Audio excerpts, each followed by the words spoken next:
داستان درباره یه آدم معمولیه که مثل اکثریت مردم یک زندگی نرمال کارمندی داره و روز و شب براش تکراری میگذره.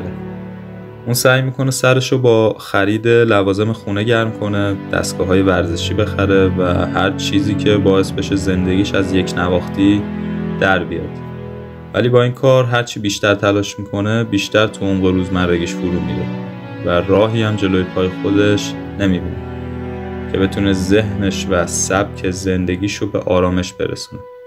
اون حتی توی جلسه های امیدبخشی افراد مبتلا به سرطان هم شرکت میکنه تا برای زمان کوتاهی هم که شده احساس کنه کسایی هستن که داغونتر از اونن و از حس بدبختیش کاسته بشن. اما این فقط مدت کوتاهی براش کارسازه و دوباره برمیگرده به همون شرایط قبلی. تا اینکه با شخصیت جدیدی آشنا میشه به نام تایلر دردن. تایلر دردن هیچ مشکلی با خودش نداره، با زندگیش نداره و مشکلی هم با شخصیتش نداره. شخصیتیه که آرامش داره، بلند پروازه و معتقده که نباید به دارایی‌های دنیا وابسته بود و یه روز چیزایی که صاحبشونی صاحب تو میشن. چیزایی که صاحبشونی آخرش صاحب خودت میشن. خلاصه تایلر براش تبدیل به بهترین الگوی ممکن و بهترین راه نجات میشه. تایلر دردن بی‌پرواست، پرروه و از پیش اومدن هر اتفاقی هیچ ترسی نداره.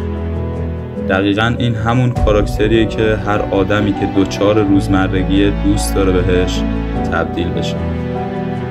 تایلر دردن زندگی رو جدی نمیگیره، در لحظه زندگی میکنه، ناملایمات و رنج‌ها مانعش نمیشن و کلاً به هیچ چیز تعلق خاطر نداره.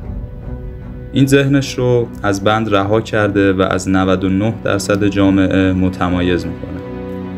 اونا تصمیم میگیرن که جسمشون هم نباید تعلق خاطری ایجاد کنه و بالعکس میتونه به آروم شدن بیشترشون هم کمک کنه. پس شروع میکنن با تمام قدرت همدیگر رو کتک میزنن.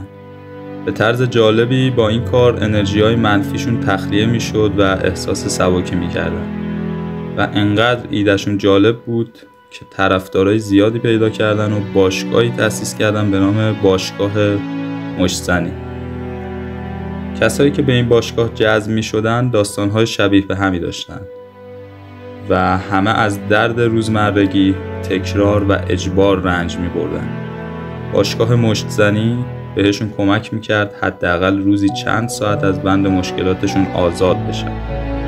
چیزی که در مورد این فیلم فوق‌العاده است نتیجه فلسفی داستانشه که سعی داره چهره اسیر بودن انسان و برعکس اون توانایی انسان برای تبدیل شدن به یک موجودیت آزاد و رها رو به تصویر بکشه، به دور از زنجیرهایی که روح آدمی رو به بند میکشه و خواسته های بزرگ رو سرکوب میکنه. لعنتی، یه نسل کامل از شما تو پمپ بنزینه، یه نسلتون گارسون شده، یه نسل برده نظام اداری شده.